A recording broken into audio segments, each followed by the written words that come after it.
All right, we should be live. I'm going to go ahead and start about a minute early since Alien is done. Good stream, buddy. I enjoyed it. I was driving home for part of it, but I managed to get in there for the back half. Um, Appreciate you throwing me a wrench also. Not required, but appreciated very much. Let me get back up to the top here real quick. And the first one in the chat was Life's a Gamble. If you're still hanging out, thank you for being here and welcome.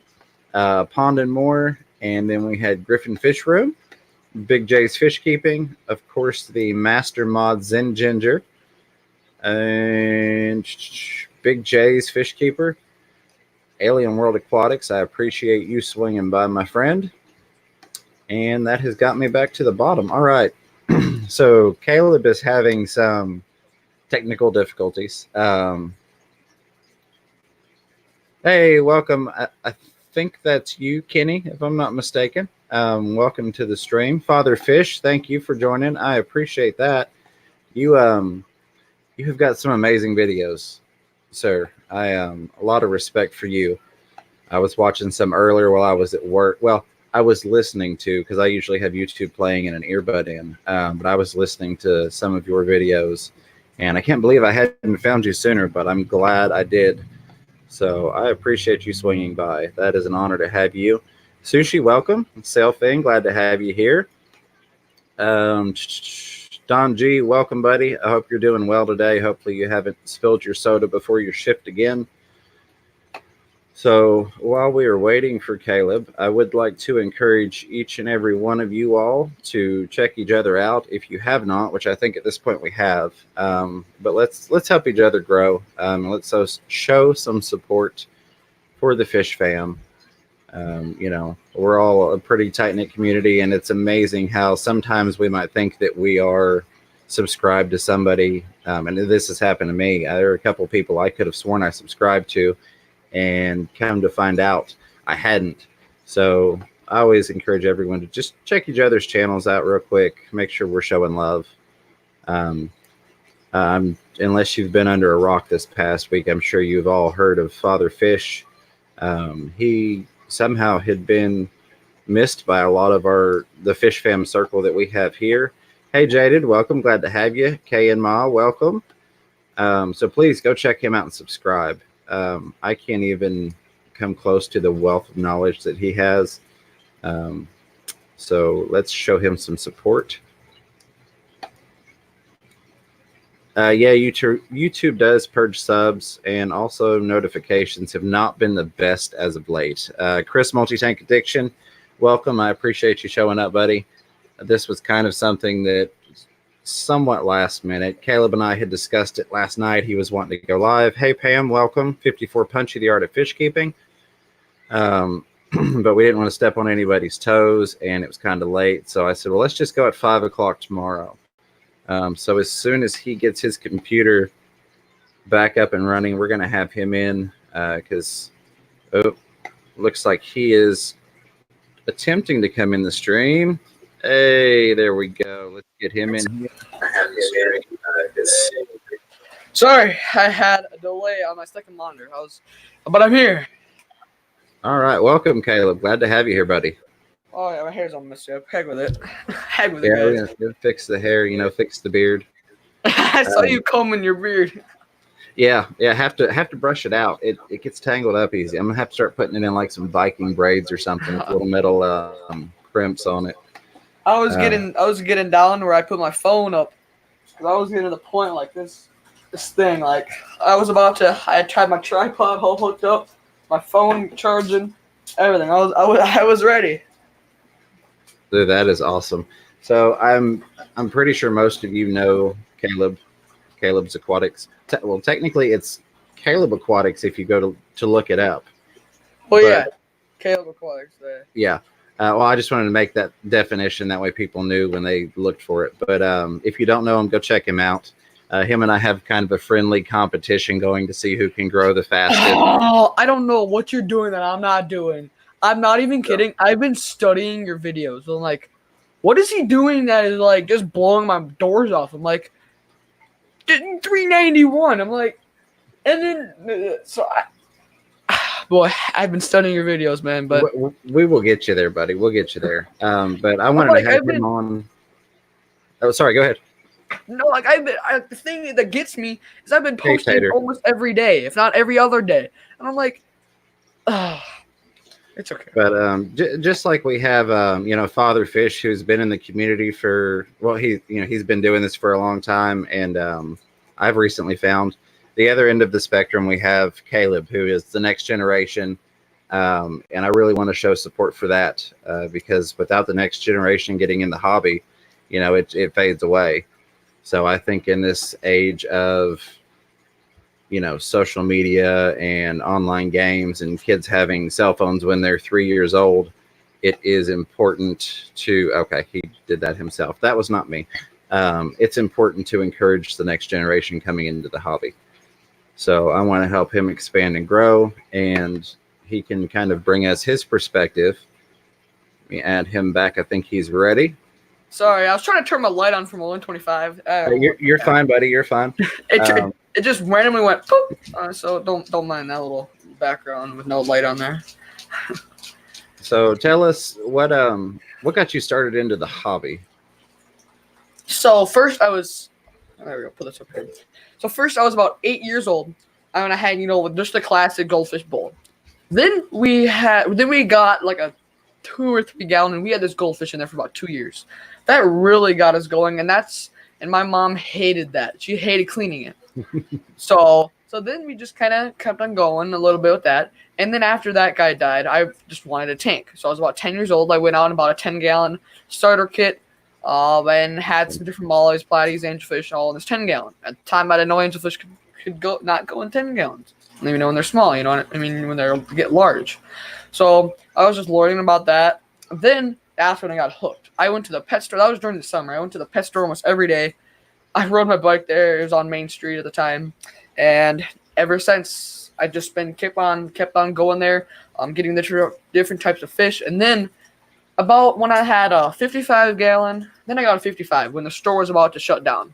They were doing trying to get rid of all their tanks and all that. And I bought a 55, stained all that for like $200 or something. Nice. Got all that. That's when it really got me. And at that time, I had a 45-gallon hexagon that I got from my uncle.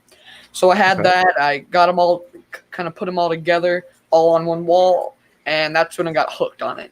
Then, whenever my pet store shut down, as soon as they went down, I started this one, and I started building my fish room. This is when I started building the stand all the way across. So some people that I know, some people are new in the chat that I've seen, but so if you guys don't know me, I have right now in this fish room, I have about 15 tanks in here, and I have about another 7 or something. I have 28 aquariums all in total. But I have some my angelfish and mollies and guppies. I do more of the classic, not out of so special.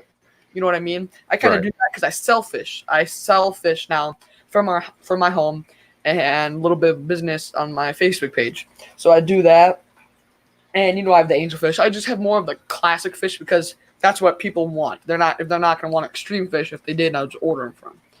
But yeah, so that's kind of what I gotta have now. And then and here I got the angelfish, the cichlids, and all that different types. Then outside the fish room, I have a 125 goldfish and different types of koi.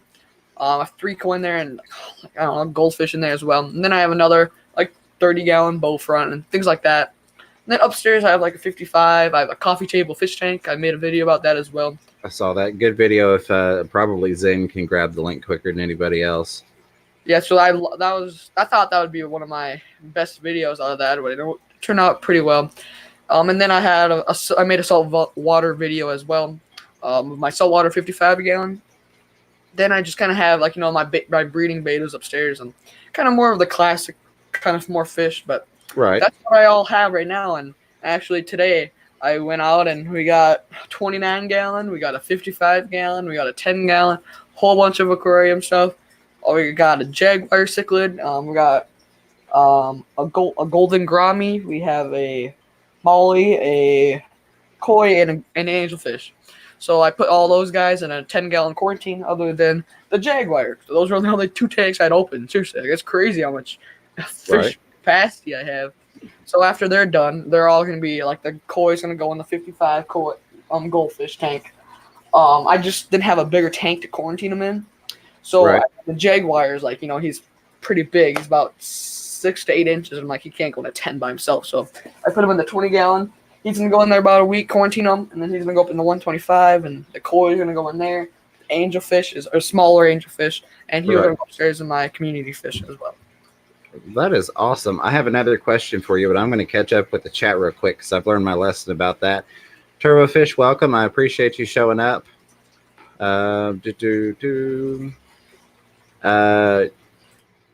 Yeah, Pierogi one, you're going to have to order a microphone and a comb. If you need a microphone advice, go check out my the first part of my previous stream about my new studio, quote unquote.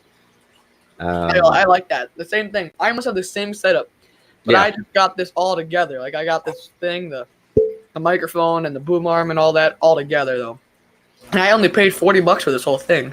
Yeah, you can't go wrong with that. Tater Salad, welcome. Glad to have you. Pam does still have some calendars available, and Big J, I believe it was, posted the link for Father Fish earlier. I appreciate that. Zen Ginger says, sounds like Caleb got fish room fever. Yeah, it sounds like it. Don G, I appreciate the reminder to hit that thumbs up, or if you don't like it, hit the thumbs down. It's all good. Okay, I think we got caught up. Oh, Scotty G, welcome. Glad to have you, buddy. So you touched on this a little bit, but from my understanding, you are pretty much the fish store in your area, correct? You Yes, don't really have a fish store. We have no other. So the old pet store, they transferred into all dogs. They do all dog grooming now. So at the time, she still has. We went there actually today, to discuss a couple things, and she still has all her aquarium products there. I mean, wow. all the stuff that's brand new. So today I went there and I picked up some crickets to maybe do a video about that, feeding some crickets or something. To be honest, I've never fed crickets to any of my fish. So I picked those up, and we were talking about it for everyone in here. A little sneak peek to one of my videos is she has a semi full of 55 gallons, 25 gallons, brand new stands, brand new everything. And she said she would give me all of them for free, for nothing. There's probably amazing. 30, 55 gallons, 25 brand new stands, salt water, filters. She said she would give all of them for free. So that's super nice of her. And I know she subscribed to my channel, but I don't know if she kind of forgot to tell my subscribers to come over here. Oops. But right. We'll do a live stream and then I'll get some of my subscribers over to you guys. But so we'll do another live stream together, maybe on my channel sometime. Absolutely, that would be awesome. It's always nice whenever you like. Sometimes I like having a guest because sometimes you gotta go like you know what I mean, like you're like I do that a lot too. So that's always nice to kind of have someone to have a little bit of a conversation about. That's what I really like. Oh yeah, that's one of my favorite parts of the live streaming. I think most people that know me say I enjoy the sound of my own voice too much, but I enjoy having people on to talk to. Mm-hmm. So real quick, FedEx just dropped this off. This is my stickers. So we are gonna like they literally, Miss Fever just walked them in from FedEx, handing them to her. So we are gonna see what they look like together. Nathan Alexander is in here. Caleb Aquatics, who I need to start a pet store. So let's see what we've got. It looks almost like, and this is going to tell my age a little bit, but for those of you that were around my time frame, if you remember Pogs, P-O-G-S, they were the little cardboard circular pieces and you had a game. So I didn't know if they were going to come as circles or squares, but that is... Get it in front of the camera there, out of the light. I do now have channel stickers. If you would like some stickers sent to you, I would be happy to send you some. It doesn't cost that much for me to mail them out in a letter envelope. So if you want to send me an email to fishroomfever@gmail.com, send me your name and address, and I would be happy to ship some out to you. So I have got 1,000 of these, so they should last for at least a little while. And I'm going to wait to put one on my tank until I get Chris's multi-tank addiction, because I've got some coming with my art order from him. And given that our stream lineup is Rack with River Life, Chris with multi-tank addiction, and then myself, I find it fitting that the absolutely Pierogi one, which I know you all have heard me talk about my LFS. Well, let me do this for Pierogi. If you don't care if I explain who you are to the live stream, let me know. If you would like your identity to remain a secret, I will leave it that way. But these decals, Father Fish, I got from Print Runner. I looked at about 15 different places in terms of pricing and things like that. It cost me, with tax and shipping and everything, like $57 for 1,000 of them. So, yeah, I felt it was worth it. I went with a 2x2. It's small enough that I can keep a good stack of them with me, but big enough that I think they'll work well. So let me, so Pierogi One is actually the owner of my local fish store. I'm sure you all have heard a lot about it. And for those of you that watched my Aquatic Marine LFS fish unboxing, that is his fish store. He actually owns Parrot Aquatics and Aquatic Marine here in Knoxville, Tennessee. Hey, JH, welcome. Glad to have you here. So yes, absolutely. Kenny, I was going to not only bring you one, but see if I left you a stack of them, if you wouldn't care to not necessarily hand them out, but just have them available on the counter if people wanted them. So I appreciate Pierogi One showing up because basically his store and him, they're the ones that make it possible for me to be able to do what I do. There are some other, fish stores in town, but I don't have the relationship with them that I do with Kenny at Aquatic Marine. There we go, Aquatic Marine Knoxville. So I would still be doing this, but probably on a smaller scale because I've had some issues with some of the other locations in town, and I don't want to dog anybody for the sake of like Fish Club and things like that. But Aquatic Marine's my go-to. So if you ever come by to visit me, we'll have to go there. You've seen it in some of Bob's videos, Kaler's Aquatics. Chattanooga Ed's been there with me. And that's where most of the fish are that you see in my fish videos and fish rooms came from.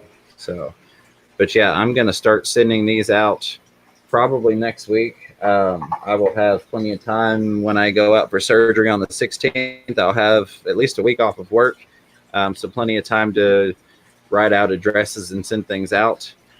And I didn't mean to completely distract the chat with that, but I've been waiting and waiting for these things, and it said they weren't going to be here for a couple more days, and then this morning I woke up and it said they were going to be here today, but they're a decent thickness and I think they'll hold up pretty good.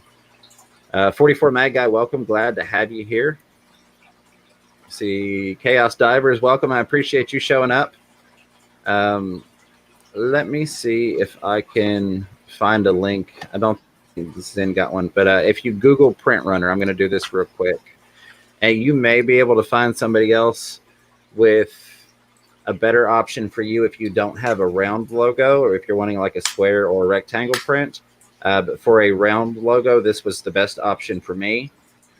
There were some other ones I saw that were, I think may have been a little cheaper for me if I had a different shaped logo. But for a 2x2 circle, it's a heavier sticker. Actually, I'm going to go ahead and pull the film off so I can see just how heavy these are. Yeah, I mean, they've got a good thickness to them. They're not like the really, really thin paper stickers. These are not the vinyl stickers. I am going to be getting some of those down the road, but that's going to take a while in terms of getting them printed and delivered. But I mean, they're not going to just fall apart as soon as you peel them off, so that's good. Let me see, Runner. Yeah, if you Google Print Runner, printrunner.com. Okay, that's what I wanted to check out. So yes, it's printrunner.com. That's where I got these made at. Zen put a link out. Good deal, thank you, Zen. I figured she'd get to it before I would. She is the master mod. Oh yeah. Okay, let me make sure I didn't miss anything.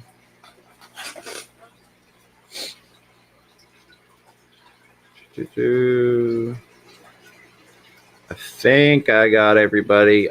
Oh, Tampa Tom, hey, welcome. Glad to have you here. Sorry I missed you before. And I think, Daniel Keeping Fish, welcome. Appreciate you showing up. And there's Mist Fever in the chat. I'm gonna do this real quick so I don't get yelled at off screen later.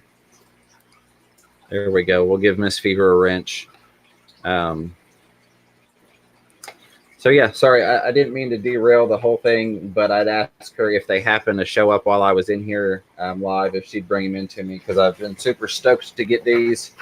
I know there are a couple of YouTubers that have already requested them as soon as I got them. So I have them, and I will start shipping them out ASAP, and I will be able to ship them out in mass next week.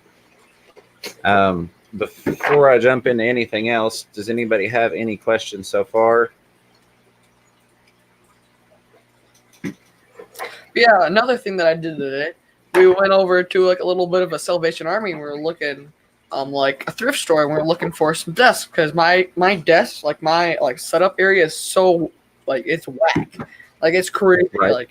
Like my room is like square, and then the door is like square. It's like cut off like this, so it's like it has that kind of angle that it's kind of weird to put a desk. So we went over there and I got a new desk. All I've been using now is like those little pop up things you just they fold up and you just push them across, you know what I mean? Because it's such a weird place. And then I got 2 more monitors and stuff, so I'm gonna have probably about 2 to 3 monitors. So I have like my one system, and then my laptop was a stream on. So they're gonna be completely separate because I don't want anything to crash. Well, that's why I have 2 different systems, because I don't want anything. I don't want them connected at all. Because if they're connected, one goes down, the other one goes down.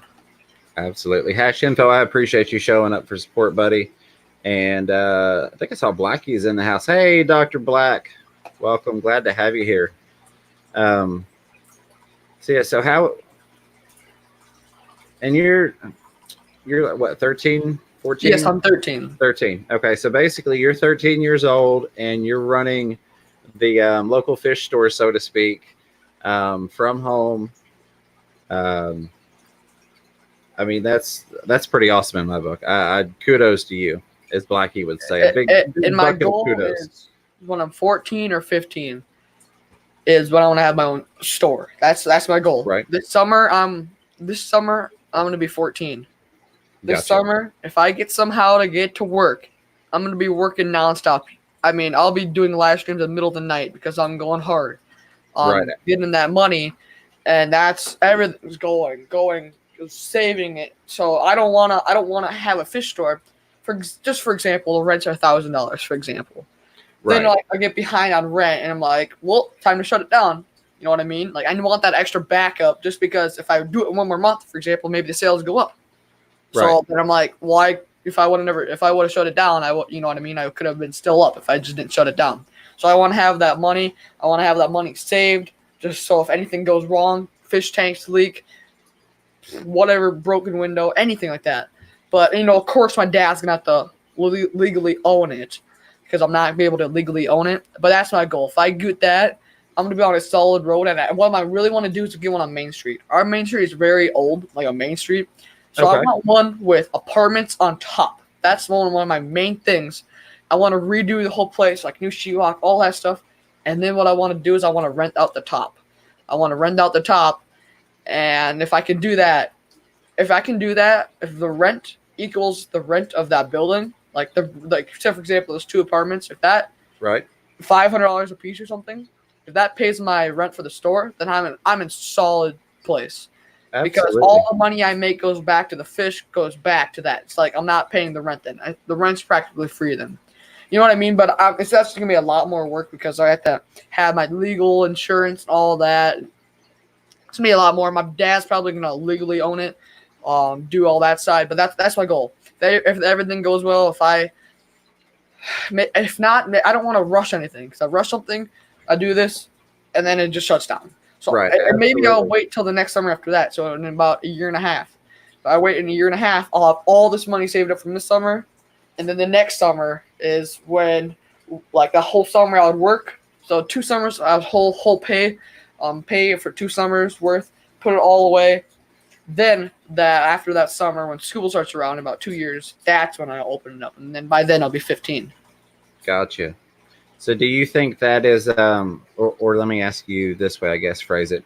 Have you considered maybe looking into the route of going like a Dan's Fish or a Bob Steenfot with online sales, but still have people be able to come by locally since you are? Yeah, I would do online sales, but it's kind of hard because the competition on online it's so real. That's why I don't sell online here, because to be honest, I don't have a name for myself yet. You know what I mean? They would rather go buy it from, for example, if they wanted shrimp from Philip Aquatics or something like that. You know what I mean? They would rather have a more known name. That's why I don't even do it. If someone asks for me, then I'll sell them to them. You know what I mean? But I don't really market that I sell live fish. I mean, if someone wants something, just message me or something. You know what I mean? That's what they would do. Just message me and I'd sell it out, like most fish keepers would. For example, someone asked you for your baby black convicts or something. You know what I mean? You'd most likely send them out to them. Oh yeah. Yeah. So how are the angelfish doing? I know you've got some breeding pairs there. How yes, are the babies they're doing really well. I think their breeding season is over, I believe. So those guys, I just have a little flap here, so they don't get spooked. But there's plants in there and everything. Everything doing well. Maybe I'll. Gotcha. Sorry, guys. The top of my nose is itching right below my glasses. Could not hold that anymore. There she is. Oh, the stupid light. There's my 29 gallons. Hey, Mr. B. You see all the plants in there, and the angelfish are all the way up there, all the way in the corner. Oh, very nice. That's my little tank setup for that. So you do use the breeding cones for your angelfish? Is that what I was saying? I actually made those breeding cones. One big terracotta pot and one small one on top. Glued them together. Perfect. Okay, very nice. I'm all about those do-it-yourself hacks. So that's an awesome idea. I hadn't even thought of that, to be honest. But mine have been spawning on the Amazon sword leaves, and I'm hoping they continue to do that because they've always on mine. They've done that the first beginning. They always did it. Now they go on that, but they always had it on the little leaves as well. That's what the same thing mine did. Hash Info wants to know what kind of glue you use. Kind of blue or glue? Oh, glue. Sorry. I said blue. Oh boy. I actually filmed yesterday. I filmed a video of dollar store products. It's kind of hard because I know a lot of people do those types of videos. Right. But this was not the glue I used. The glue I used was the Gorilla Glue Clean. I don't think I have it. Okay. But if you check on my Instagram, I'll post a picture or something or whatever. Just message me or whatever. I'll send you a picture. But I know this is glue. This is from the dollar store. You get 2 of these. They're little. I mean, there's like not barely anything in there. Yeah, that's super glue from the dollar store. That's what I use also. I actually started using that back when I was on the saltwater side years ago for fragging and things because this is just a good cyanoacrylate base that you don't have to worry about messing with your tank. But yeah, I did a lot of new stuff today. Actually, I got some crickets. I think I already said this, but I got some crickets yesterday, and I got last night. I got some black convict babies. I guess I was pretty dumb. I bought them for $2 a piece, and you were telling me that I paid to take them. Yeah, I was joking because around here. Is that decent, or do people give them seriously? I don't know, to be honest. Yeah, well, it depends on your area. I mean, there are so many fish stores and such a population here, and it's so basic to breed convicts that it seems like I'm all the time seeing people trying to give away convicts. I had a lady drive a good distance with 60 convicts, here, please take these. And that's where I got my little breeding colony starts. And I've got 3 pairs and I'll probably get a 4th. But what I'm doing, apologies if this offends anybody, but what I'm going to do is basically take a section of the piranha tank and use lighting diffusers so that the piranha can't get to the pair and the pair can't get out, and let them breed in that tank. And then as the fry grow up and swim to the other side, be live feeders. I don't have anything against live feeders. I just typically have an issue with the feeders that you would normally buy from, like PetSmart or Petco, because usually there's a lot of disease, or they're at least prone to it.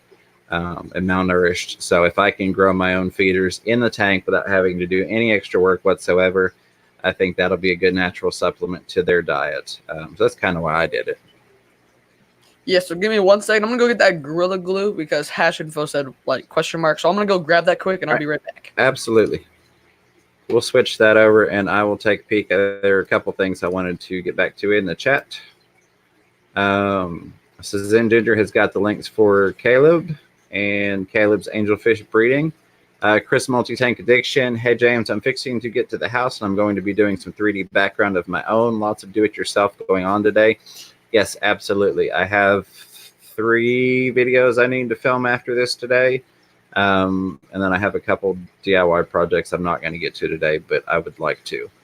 But I hope and I think you will film a video for us, Chris, Multi-Tank Addiction, and let me know when that's going to go out and we'll share that out. Blackie, have a great day if you're still here. If I missed you, I'm sorry. HC Aqua, welcome. Glad to have you here, buddy. While we are taking not Nola Jane Fish Rich, welcome. So while we are taking a break, while Caleb goes to grab that glue, does anybody have any questions or anything they'd like to bring up?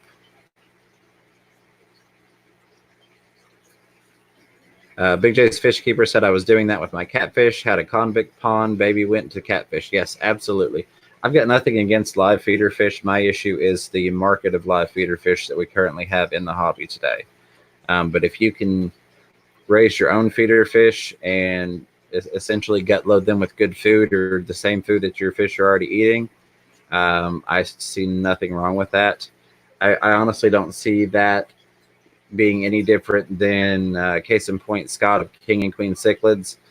Their Jaguar cichlids breed so much that they just let them eat the fry. I don't see any difference in letting parents eat the fry versus letting another fish eat the fry. So Daniel Keeping Fish says, we'll leave a like on my way out and be back after if you're on for a while. I don't know how long we will be on. I'm sure we'll go for at least an hour, so at least until 6 p.m. Eastern Standard Time. If, it's still enjoyable and informative, and I don't think anybody else is rolling at 6. We may stay on longer, possibly. Let me check real quick and see if anybody is on.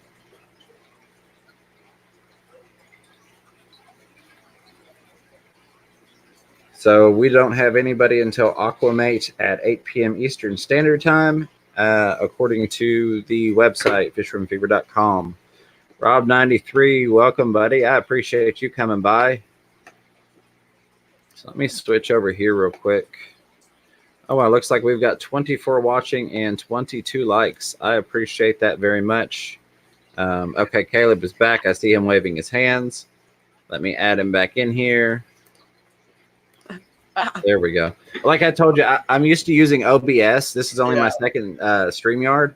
So if you leave and come back and I don't see you, just send me a message on Instagram. That's the only reason I haven't turned my phone notifications off, because it's still different from OBS for me. But go ahead, buddy.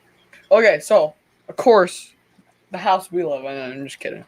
No, but there's junk all over the place. I'm telling you that. But the Gorilla Glue, I could not find it, but I looked on Amazon quick, and this is the Gorilla Glue. So it's right there. That's what it looks like. I found it on Amazon. So it's that clear Gorilla Glue. It has that one little kind of weird cap on there. And I can post a link to it if I go ahead, copy that. I'm gonna jump on the stream on my phone, and then I can post the link. But that's the one I used. I looked around, and that's completely safe. That are the ones, all the knowledge that I know, they're completely safe. Let me echo there, of course. There's always an echo. Oh, I can't post a link. Type something in the chat, and I can fix that for you. Okay. There you go. It says yo. Yes, but yeah. So I don't know. I can completely forget what I'm talking about. But today was a crazy day. I mean, I got a desk, so I'm gonna redo all my stuff over here. I got all different types of fish that I got. So there we go. I posted that in the chat, and I'll like I got like a jack. So all kind of a jaguar. So those are all kind of fun. It was kind of a crazy day. Now jumping on here, but yeah. So that's kind of what I've been doing. I got my dollar store video filmed, and it's kind of hard, but I found a Nice. lot of different things that I've never seen people talk about. Like for example, Hey, Melvin, these. welcome. Sorry, Caleb, go ahead. Hey, you're good. Like these plastic things, I love these. Yep, So beneficial. I don't the know. pot Some people scrubbies. do that. Another thing is a dustpan. You know why? Is when you're on the bottom of a tank, you grab the gravel out and it has a soft little rubber, and you just go on Right. the bottom and you scrape it all up, like things like that. Like another thing is, I don't know who uses this as a net, but you can almost use this as a net, scooping gravel, scooping anything that you want. You know what I mean? You Um, can. The $1 colanders that they have, I recommend those too. I've got a couple of them. Specifically from when I kept piranha before. If you've ever tried to net a piranha and thought that it wasn't going to bite through that net, you're crazy. So it's good to have things like that are plastic if you've got fish with teeth.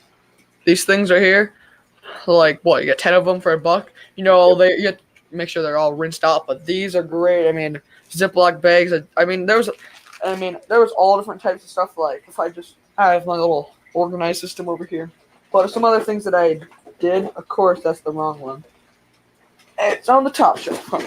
So like another thing like that, hand warmers. I know it kind of seems normal, but some people forget about this. Like some people are like, oh yeah, duh, you know what I mean? Like hand warmers, all that. So if you those little hooks and stuff. So if you want to see that video, that'll be out pretty soon on my channel. Okay, good deal. I will keep an eye out for that. Yeah, I love that kind of stuff. It's easy for me to go to the dollar store and rack up on a whole bunch of fish related stuff. Yeah, and and I think I got a video that I want to do of like a dollar store aquarium video. I think that would be pretty cool, like getting an aquarium for like under $10, like at the dollar Right. store. But you know what I mean? Of course, there's gonna have to be some sort of filtration or heater. I mean, for example. So I wanted to figure out how I can do that out. Like, I'm not really sure. Maybe I'll cheat it a little bit and like go to Walmart and buy a little filter or something. I don't know. For a couple Right. bucks, maybe I can do like a 10-gallon aquarium video or something. I'm at least gonna want like what a couple gallons for like a beta or something. Like betas. There's a lot of different things. I mean, in my opinion, a beta without any air is I don't do that. A Yeah. beta. I mean, I in my opinion, I know some people are gonna hate me for this, but I think that it's okay to just have air in there. Of course, if your temperatures get low and they're in a cold area, you're gonna want a heater of some sort. Right. But I believe that you do not need filtration for air. You just need some sort of circulation in the tank. That's my opinion. Some people are gonna hate me for that. Right. I don't Yeah. know, but that's my opinion on that. Well, thoughts and opinions vary. And I don't necessarily disagree with you. I've kept some, and where I, for the most part, heat this whole end of the house for the tanks with just air. Now, like right now, I have a female betta that is in a 40-gallon tank, but I wouldn't be opposed to having her in like a little 2.5 or 5-gallon tank with an air stone. But no, I definitely agree that at least add an air stone for them, even though they don't necessarily have to have it. Their life is better with it. Yeah. So I mean, in my opinion, if I had a filter for it, I would definitely put a filter on a tank. But I'm talking about like when people just have them in a bowl with nothing. I think an air stone is a lot better as nothing. So whenever I have a tank or something, I always put a filter on it if I had one. Like it's kind of hard from some different types, but all my betas have filtration on them right now.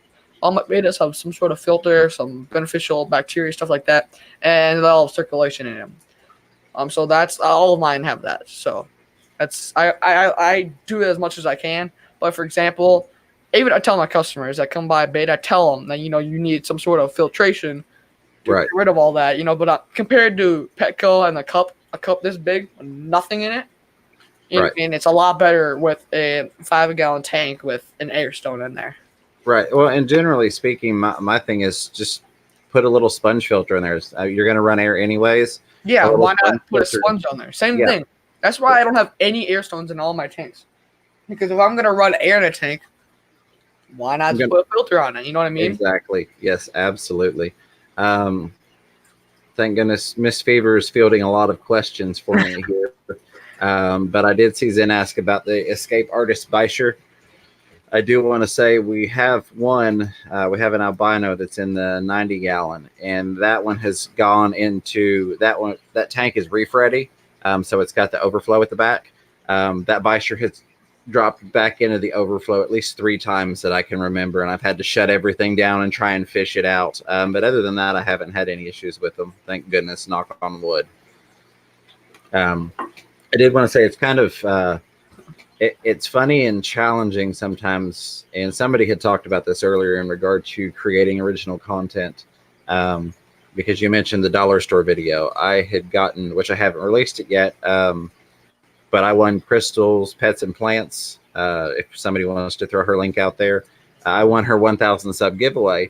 And one of the things that she sent me was a gift card to the Dollar Tree. So I was going to film a video of take that gift card and see what we could get fish related and show people how to use it. I looked like a crazy person. I mean, I'm not even kidding. I wouldn't look. I had my whole vlog set, my microphone, my light, like that. Right. Wow, one thing people were looking at that, like I would walk and no one laughed like they see it. I turn around, and they're like turn around looking at me. Right. Go on midnight or something, or go somewhere when not people are there. It's definitely interesting some of the looks you get when you're trying to film videos out. No kidding. So how do you, what's your process for trying to come up with videos? Is it just things I have to do anyways and I'm going to document it on film, or do you have things that you, or projects that maybe you wouldn't necessarily do, but you're going to do them so that you can do content, or is it kind of both? I'm really, I'm trying my best to do original content. Like this dollar store video, it was really hard for me to make that choice to making it because I see so many other people, but it's hard because not naming any names, but some people make like they find 3 things. I found 15 things. Like there was a lot of different things that I've never seen on anyone's thing. So that's why I felt like it was okay a little bit to do it. Because there was a lot of different things, like a pop socket on your phone. This one has like a little hook. So some of my glass lids, for example, don't have a hook. You have to get like a razor blade and like put it on there, pry it up. I put those little things on there, and it has a little hook. You know, compared to like those little stick-on hooks that just have little, like hang fish nets on. I don't like those. Absolutely. You can't really fit your finger in there, and sometimes when you lift it up, it falls out of your hand. These things have a circle, so you just go ahead and pull it up. You know what I mean? Like that's what I got, something like that, and of course the buckets and the pitchers and stuff like that. But I found a couple other things that I thought would be okay. I mean, it's gonna be a little hard because I filmed it everything. I mean, I haven't edited it or anything, so I'm not sure. I mean, it could be a little iffy if I'm still gonna do it, just because it's really hard because I don't want to take anyone else's like things. Some people have posted them, and I just don't want to like do it. But some people I see only have about 3 people, like only 3 items. So that's the thing, Another video that I have in mind, or I try to do everything original. Like I try everything that I can to be original. I know sometimes I do something like that's a little on the edge of it, but I'm trying my best to be original because I don't want to be one of those persons. But I was watching this one YouTube video. I watch all these kind of things like algorithms and things like that, and I was looking and. One thing that I was looking at it is it's really hard because clickbait. That's another thing. Yes. Clickbait. Yeah. It's really hard because it's like it grows your channel, but you don't want it to be like you know what I mean? Like in my opinion, it's okay to sometimes clickbait, but actually do what you're gonna do in the video. Right. You know what I mean? Don't just say you're gonna give away $1 million and you give away $1. You know what I mean? Like if you say buying, for example, 200 fish, actually do it. You know what I mean? Like, do something. If you're going to do some sort of clickbait, actually do it. And if you actually do it, that's not really clickbait in my opinion, because you're actually doing what the video topic is. Absolutely. I want to say hey to Aquaballs. I appreciate you coming in. There can be a fine line between using good keywords in your titles and descriptions and getting kind of quote-unquote clickbaity. But I agree with, like you said, if you're living up to it, that's one thing. Case in point, I had when I got like my red tail catfish and stuff like that, I put the term monster fish in there, and Scott has kind of touched on this because that's a really popular search word. So I put the term monster fish in there, but it was monster fish grow out because that's what the tank is. It's a grow out for those monster fish. So you knew, or at least had a reasonable knowledge that when you clicked on it, it wasn't going to be a whole bunch of 2 foot, 3 foot fish because it mentioned that it's a grow out tank. Mm-hmm. Let's see, Aquaball says, I just sold out all of my Tanganyika and cichlids that I had for sale. Some guys came and bought 50 fish. That is awesome. It's always nice when you can sell out something. And then goes on to say, hey, life's a gamble. Welcome, welcome. Or welcome back. Aquaball's also said my 200 gallon is empty. I'm thinking to get some goldfish. What do you guys think? I'm not a huge goldfish person, so I will leave mine at that. Don't break your 40 breeder, Chris. Multi-tank addiction. No breaking tanks. But Caleb, I think you've had goldfish, have goldfish, and at one point you had some that you were either trying to sell or growing to sell. So if you want to interject your thoughts. So the goldfish that I have right now, I have, for example, like I have my large goldfish. Those guys are pretty large. I mean, up to like 5 inches, some of them. And I got them all in the thing that I was going to sell them really quick. Right. This didn't happen because people needed a big enough tank. Right. And at the time I got them, it was not the season. So that's the thing. So I'm waiting around to the next season, and I have a guy who has a pond that has all these goldfish. So, for example, right now I have my large goldfish, my 125. Then I have a black moor, a common, and a shabunkin, and 2 black moors. So those are all kind of like my one common goldfish I rescued, things like that. And then I have 2 fish in quarantine, a goldfish.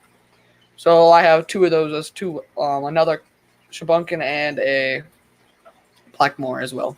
So that's what I have kind of for goldfish. And then I guess I got a koi today as well. So that's kind of what I have of goldfish / koi right now. But yes, I kind of have those just because I'll rescue a lot of different fish. Like today I rescued. I mean, one thing I really like about kind of my business thing is I always have videos. If I need a video, I have, like, you know what I mean? Go pick a tank. But it's really hard because some people, like, for example, some people like would film and go rescuing, like not rescuing, but getting like aquarium stuff like that. I get those all the time. Like I get aquariums all the time. For example, like 55 gallons is like just sitting out in our basement, 29, 20s, 10s, 20 longs, all just sitting there empty. That are wait until I'm setting them up or whatever. Because I get tanks a lot of times. So earlier today I got like a 55, 29, and a 10, and all these fish with. And I got all of them for free. You know what I mean? So I got all those, and so that's kind of what I do. Because if I ever need a video, I always have a video to make up. But I'm not gonna do one unless I need some sort of content to put out. Absolutely, and I want to address that, but I want to catch back up on the chat real quick. New England Endler, welcome. No, we did not check his ID, but he says he's 13, and I believe him. Yeah. Zen Ginger says, not a goldfish person, unsub. Yeah, it's not that I have anything against them, Zen. I don't have an appropriate setup for them. If I'm going to have goldfish, I would like to have more of a large pond setup for goldfish. Yeah, and then I have a pond as well. That's what I do when I bring them in. I have a pond. I mean, I don't have a good. None of my tanks would be in the good temperature range for goldfish, and I don't have. If I'm going to set up a tank, there are so many other things that I could do to help further the fish I already have in terms of breeding projects and things. It probably wouldn't be for goldfish. I have nothing against them. I just don't really have them, nor a lot of experience with them. Chris, Multi-Tank Addiction, says the tank was already broke. He's just breaking it more. Oh, well, in that case, it's fine. Smash away, get some aggression out. Not Nola Jane says that Caleb should do a top $10 tree items for the hobby. I think Caleb should do one, and that's what I'm going to do as well, because it's a $10 gift card. So mine is going to be taking that gift card that I want and buying 10 items for it. So we can throw out some head-to-head dollar store videos, and I'll maybe we can compare them afterwards and see if we came up with kind of the same items or different things, which there's a little bit of variety in dollar store stock, but I have a feeling we both come up with some of the same items and maybe one or two different things, and we may have the same items but think of different uses for them. Yeah, and like I got like extension cords, and you can always have an extension cord. Yeah, that's what I love to get. They have, at least at my store, the little, they're not really surge protectors, but they're the 3 outlet ones. I really like those for lights because a lot of times I may not need 6 or 8 that you would normally have on a power strip, but the 3 outlet power strips are great to plug into one of the like single one of these, outlet for timers. example, like the one on the back and the 2 on the front. I like those, but let me grab one of these. Because I have these all, like I have these all over. Because whenever I have, like, right, for example, I have my phone's charging. For example, whenever I do a shoot, I want lighting. I have lighting all over, and I just plug them in here. I always like this because all my things are almost like took up. And yes, I saw that one as well. I just wanted a longer cord as well. No, you're right. I've got some of those like you had, and then I like these for lighting because all my tanks are so close. I can plug 3 lights into this and plug it into a timer, and only have to get a 1 outlet timer instead of a multi-outlet timer. And then, like you were saying earlier, I've actually got one of them sitting here. I usually buy 5 or 10 of those super glues that you're talking about every time I'm in there, just so I have them, because you never know. Let's see. So Aquaballs is going to get goldfish tonight. Scroll back down and get caught up. Hey, look at that, 29 likes. Can we hit 30, guys? If not, hit the like button and see if we can get to 30. Yeah, thank you, Caleb. Yeah, if you haven't hit that like button already, smash it for me. Miss Fever says Project Cichlid Conservation is underway. Getting him there. Got him excited for an electric blue Akari yesterday. Yes, I am. That's the problem she runs into, is if she finds a cichlid and brings it home and I really, really like it, it's not hers anymore. So I'm going to be setting up a tank to try and breed electric blue Akara now. Because I kind of take over all the breeding projects myself. And like, nope, I'm doing this. Thank you. And I can't believe it went back into top chat on me. So I'm sure I missed a whole bunch of stuff. Every time. That's so dumb. If you're gonna have top chat, why not make live chat the normal, the common one? And that's the first thing I check when I start up. But when I click back and forth, like, it's probably been on there since I went and Googled Print Runner. And I'm just now noticing it. But every time I go back and forth, when I open it back up, it puts me right back on top chat. So my apologies, you all. Normally I am pretty good about catching that and switching it to live chat. I'm not going to go back through the whole chat because I'm going to get so far behind I'll never catch up. But if you did have a question and I didn't address it, please feel free to type in again. Just tag it in there. A lot easier too. Yeah, also, exactly. If you tag it, which usually the chat's not busy enough for it to matter, but it seems like we're building a little bit of a fan base, and having guests on and things has certainly helped. Yeah, 33 likes on there now. Thank you for the extra like on there, Canna Info. I appreciate that. You guys, again, we've got some more people in here now. Likes. Holy moly. Yeah, hey, if we can get to 50, they share it out, right? So get your grandma in here. See if she can't hit that button for us. Again, now that hey, Rockford, welcome. Glad to have you here. I appreciate you hitting that thumb. We did this at the beginning of the chat, but I highly encourage all of you to check each other out. Even if you think you may possibly already be subscribed to that person, just, click on it and verify that. YouTube does unsubscribe you from people. So dumb. And a lot of times I've had people that I was subscribed to and I figured, well, they're just not posting content. Turns out I had been missing some really, really good content because I wasn't subscribed anymore. So Canna Info on the 50 likes, the understanding is, and it's been tested quite a few times, if you can get a stream up to 50 likes, it will help push YouTube to share your stream out to more people, because it's hitting that metric. So that's what I was saying with the 50 likes. Yeah, so I have a question. It's kind of not really fish topic related, but when you're on your phone, how do you tag someone?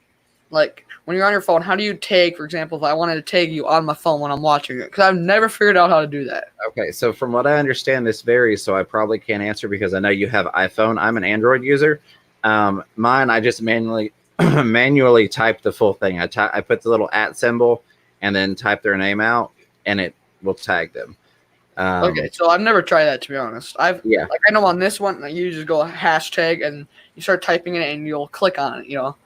Yeah. If let's say once you start typing it enough, at least on my phone anyway, it has the auto suggest feature for the word that you're probably going to type. Yeah, my laptop has that as well. So most of these people on my phone, I've typed their name a lot. As soon as I start to type like @ the Zen Ginger, I'll get a couple letters in and it'll auto suggest it, and then I could just tap it. But usually it takes like 4 or 5 times, and then I'm not really having to type it all out anymore. I just type enough for auto suggest to pop up, and I click on it.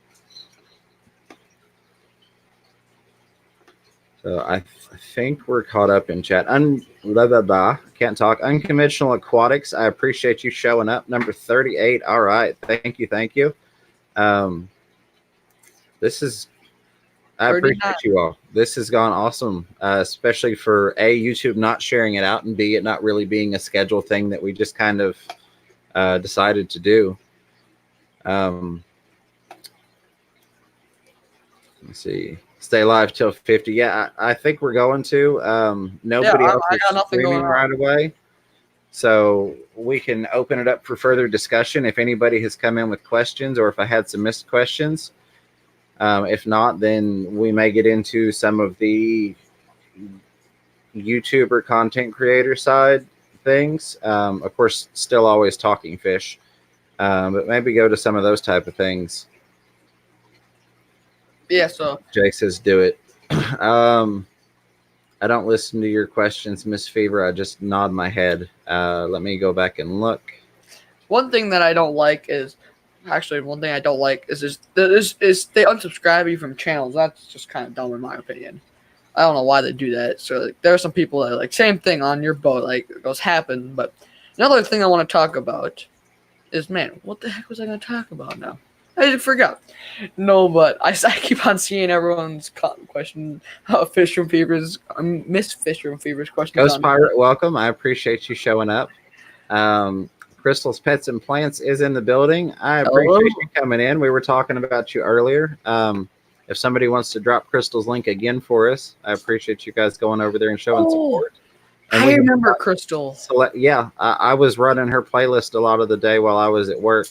Select Pet is also here with us. Says, hi guys, wish I could stay, but got to pull a float on the Christmas parade at the moment, but showing support. Select, I appreciate you swinging by with the support. Sometimes I understand you can't stay, but it's always nice if you swing in and drop a like whenever you can. Yeah, so thank you very much for that. 10 more. We'll get to 50. Oh, yeah. I think we're going to hit it, buddy. Zen Ginger had something. Let me get back to it. Sorry, I was reading Miss Fever's comment up there. Electric Blue and Cara are way more docile, though, right? Terrors are terrors, correct. I'm sure Miss Fever's probably addressed that at this point. She is the she is the African cichlid person in the house. I am learning a little bit as I grow to love them again. I had a bad experience years ago with African cichlids that I got basically with the tank from Craigslist, and then I set it up and put them all in there, and they basically just murdered each other. So I stayed away from African cichlids for a long time, but I am definitely learning to enjoy them. I don't have the knowledge and information on those that I do, say, on plecos and piranha and the things that I have been into.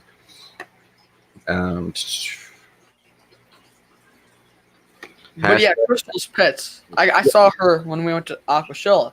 She came up to me and then she sent me a picture of her. I'm like, oh my gosh, I remember her now. It was awesome because if I'm not wrong, she was with Haley and she came up to me and we all took a picture. I think she has the picture because I don't think I do. But I remember Crystal now. Okay, so here's one thing I would like to add on, and this is not directly fish related, but in terms of YouTube and analytics and all the crazy things YouTube does, if you click on somebody's channel and you're not subscribed to them, hit the subscribe button and then find one of their videos and click and add it to your watch later list, and then go watch that later after the stream or later, just when you have time to run through and look at these things. The reason I suggest that is A, it's legitimately helping that person out to sit and watch a full video. B, you might find somebody that you really enjoy that maybe you didn't realize you were going to. And C, if you do that, it will actually help your subscription stick. As we've talked about a little bit, if you just go and subscribe to somebody, you don't watch their videos, eventually YouTube's going to pull you off their subscriber list. So once you go through, watch a full video, and then leave a comment. And you don't have to have, some wonderful original comment necessarily. It could be something just as simple as, hey, that was an awesome fish room tour you did, or that was an awesome unboxing. Thanks for sharing. By watching that full video and then leaving a comment on that, it's going to help your subscription stick on their channel, which is going to help that person grow and maintain their subscriber count, but it's also going to help keep you subscribed so you can continue to get their notifications if it's somebody that you've got notifications on for. Cyclic King Aquatics, welcome to the show. I appreciate you showing up. Ghost Pirate just shared on Twitter and my community tab. That is awesome. I appreciate that.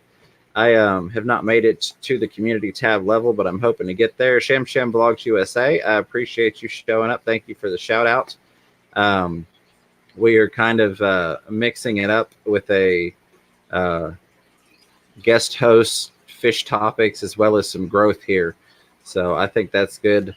Caleb, like you had kind of asked earlier, you didn't know how I was growing. And I kind of talked to you a little bit before. Branching out and going into other communities and trying to grow that way, but not. I refuse to go into the just like sub for sub type places where you go in and everybody hits subscribe for everybody, and then you go in another one and do the same thing.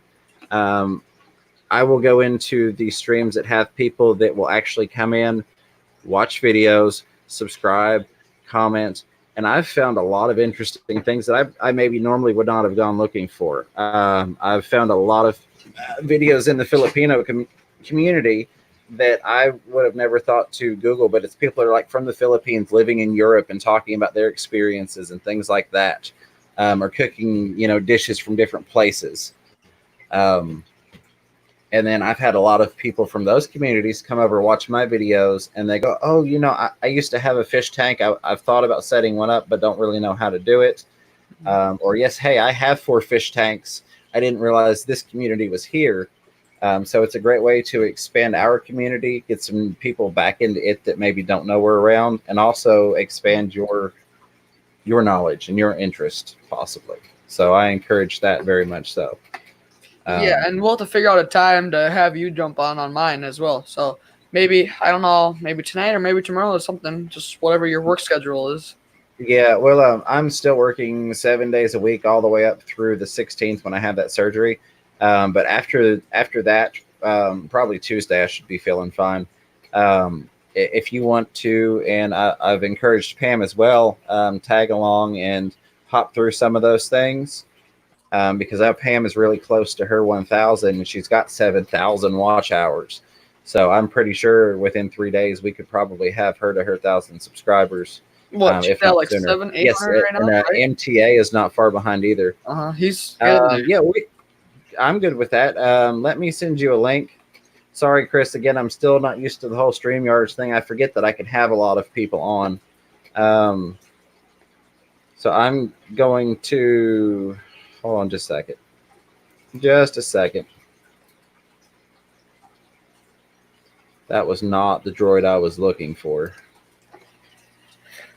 But yeah, maybe I've been thinking. All right, I'm just going to post the link in the chat, but I'm just posting this for Chris to come up. Multi-tank addiction. So I would appreciate very much if everybody didn't try and jump on. Nothing against anyone, but I'm not trying to have 10 people all competing to talk. Just because I've noticed once you get more than 3 people, usually the audio goes wacko because everybody's trying to not talk over each other and it doesn't work well. So let me get that and close this and bring this back. And I will put the link in the chat for Chris, Multi-Tank Addiction. If you want to come on up, I'll add you in here. Yeah, see, Pam is at 7.3 thousand watch hours. Wow. She just needs some help on the subscriber side. Chris is not far either. And Crystal's Pets and Plants has her 1,000 subscribers, but she's in need of watch hours, if I'm not mistaken. Crystal, you can correct me there if I'm wrong. So if anybody does what I do a lot of times before I go to bed, I'll go on my laptop, and you can pull up multiple windows, of course, multiple tabs. So I'll pull 3 or 4 or 5 people up, start their playlists, and let their playlist I do run. the same thing you do Every to try night and help people with hours. So like Crystal's Pets and Plants would be a great one if you're one of those people that sets up watch hours overnight or sets up a playlist for people to run. If any of you all wouldn't care to run her playlist, that would be much appreciated. Ghost Pirate, I really, really, truly appreciate you doing that very much. I am trying to push to get, of course, we're all trying to push to get to that monetization level.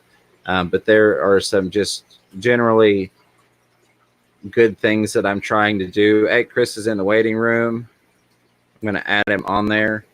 Hey. There are just some there's overall good in the world I would like to try and do.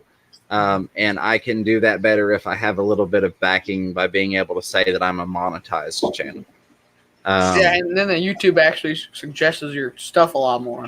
Right, absolutely. I'm not going against or disrespecting anybody that does it, but I'll never switch over to doing the shout outs for super chats thing. But I'm trying to find a fine medium between the growth community and our fish fam and do it in a legitimate, meaningful way that actually brings people into the hobby and expands our knowledge of the world.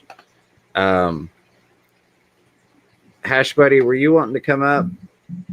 Hash is a big supporter of mine. He shares me out on all his community tabs.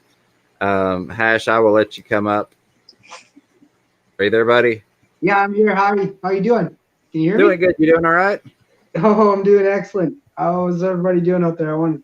I just wanted to say hi. Caleb's a great guest, and was having a good time taking a minute and enjoying everybody else's streams that I like, on YouTube. So we found, well, it wasn't me that found it. It was probably Rob93. I think that posted your link when we were doing some Fish Fam raids. And I tell you what, I've been popping in on his live streams a lot lately. Hash Info, he's a great guy. And like he'll share me out on his community page and stuff all the time. He's been a huge supporter of mine. He's kind of been one of my secret weapons when you were asking about growth. So I wanted to bring you up here as a matter of appreciation. It looks like Chris is having fun with the 3D do-it-yourself. I trust everybody that's up right now. I'm going to step away for just a second. Chris, do you want to tell us about what you're doing there? I am making a 3D background right now, and it's going to be messy. That is cool. You got some cool So I got some of this great stuff, and I put a rock in here, and I've got a log in here that I want to lock down, because this is going to be a paludarium when it's all said and done. It's going to be a what? A paludarium. What does that mean? So with a paludarium, what you have is you have 2 environments in one tank. This is a 40 breeder. I've got another 40 breeder that's broken. So I'm going to put that broken side facing down. It's going to take up about half the tank because it's on the side.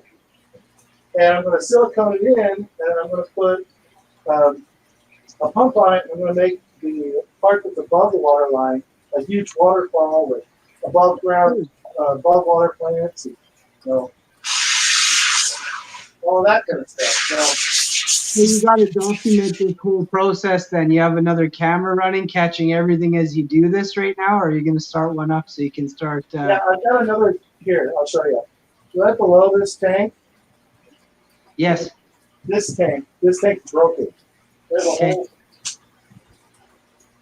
The side glass right there. Yeah. There's no side glass, so I'm going to stick that side down on the top of this, silicone it into place, and I'm going to put a 3D background going up the side, and I'm going to be able to plant plants in it. That's awesome. What kind of plants are you going for? I just watched a video yesterday of somebody transplanting a beautiful. I am probably going to be doing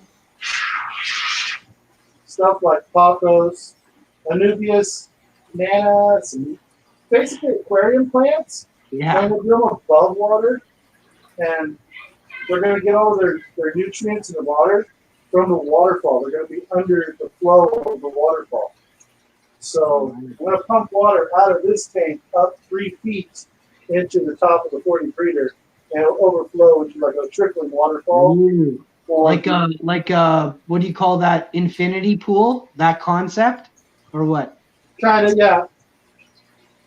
And That's a good new situation right there. with spray foam, and then I got a bucket full of rocks here next to me. And I'm just going to put these rocks in, drop them up right onto the foam. Foam will spread around it. You know, incorporate the rocks into the tank, or into the background. And then what you do is after the fact, after everything's all said and done, you come back with some silicone. You silicone in between all these rocks. And then you drop the gravel on top of it if you want to have a gravel background. Cool. Or you How can much do is this?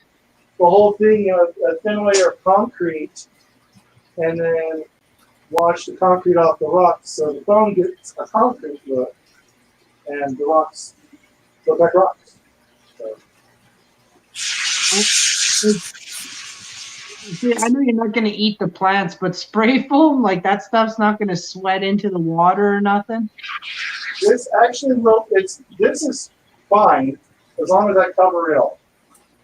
So if you do what, you know what, the audio on your end, you got lots of info, but I'm having a heck of a time. Are you, Caleb? Can you hear him clear, or is it a little bit? It's a little bit. It's like but I can hear it okay. But when I look at the screen, I'm actually facing my microphone, so that's probably what it is. Like right now, you guys can hear me fine, right? Yeah. What do you do to that spray foam to get it to? What do you do after you said? Oh, I just got to either cover it in concrete or paint it in acrylic. Well, not acrylic. Like a vinyl paint or something like that. Something that's somewhat stretchy, and then it's aquarium safe. I like to cover everything in concrete. This is my first time using this stuff in the tank. I usually do it on like styrofoam board, like insulation board, and glue down or something. And then glue it with silicone to the glass. But I don't have I'm too impatient. Well, to be honest, everything you did is like if you use concrete, the spray foam is what 85,000 times lighter than concrete's density. So like you're gonna use a thinner layer of concrete then, right? Lots of spray foam, lock it all in, and then a little sealer of concrete across it, right? Yeah, the concrete is gonna seal it all in, so I don't have to worry about any sort of chemicals. That's awesome. And then you use But yeah, I saw a question in the chat. Someone asked about how many aquariums I have. I have 28 aquariums now. What? What's your biggest? What's your most expensive or fish you've had the longest or something? It's kind of hard to hear you right now. My stupid laptop's acting up on me. But I heard a question. I heard you say, "What's my longest fish I've had?" Yeah, like what do you got right now that's the oldest or something? Anything. Snail, frog, fish. Honestly, my koi angels, to be honest. I mean, I don't get much of my fish from babies, from raising all the way up. So it's kind of hard to tell. But the longest fish I've ever had, like, in my possession, it'd probably be... It's really hard to say that because I sell a lot of different types of fish. So probably some of my angel fish, probably. Angel fish. So they have a long life then? So it all depends on the type of angel fish. What kind of koi, marble, silver, your tanks, if they're getting aggressive, things like that. And then my last question would be, is it a hardy fish? Is a koi angel fish? Is that like a fairly not a beginner, but it was gonna last me if I get one, I'm talking like belly so up. I've never had any problems with them dying. To be honest, I don't think I've had any koi angel die unless it was from like I got it that week and I was like quarantined or sick or whatever. Yeah. So they're very hardy. They go with community fish. I mean, depends on the kind of different types of community fish. They're great hardy fish. I have in South Dakota where I live. I have very hard water. So sometimes I have to soften depending on types of different fish. But someone else You're in asked. South Dakota. I'm like right above North Dakota in Winnipeg, Manitoba. So that's pretty cool. You sound like you have my accent, so that's interesting. Where are you from, Fisher and Fever? You're around me too. Michigan? Yeah, I'm in Tennessee. I'm gonna hijack the stream real quick. Yeah. Hey Chris, I'm gonna mute you. If you want to say something, just wave your hand because most of what I'm hearing is the spray foam. So yeah, all right, I'm gonna do that real quick.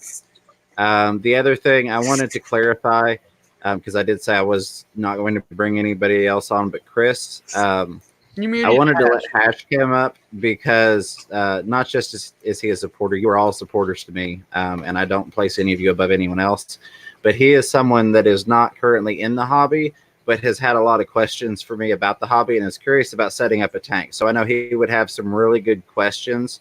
And the best way that we could get some good answers for somebody thinking about getting into our hobby and community would be to bring him up.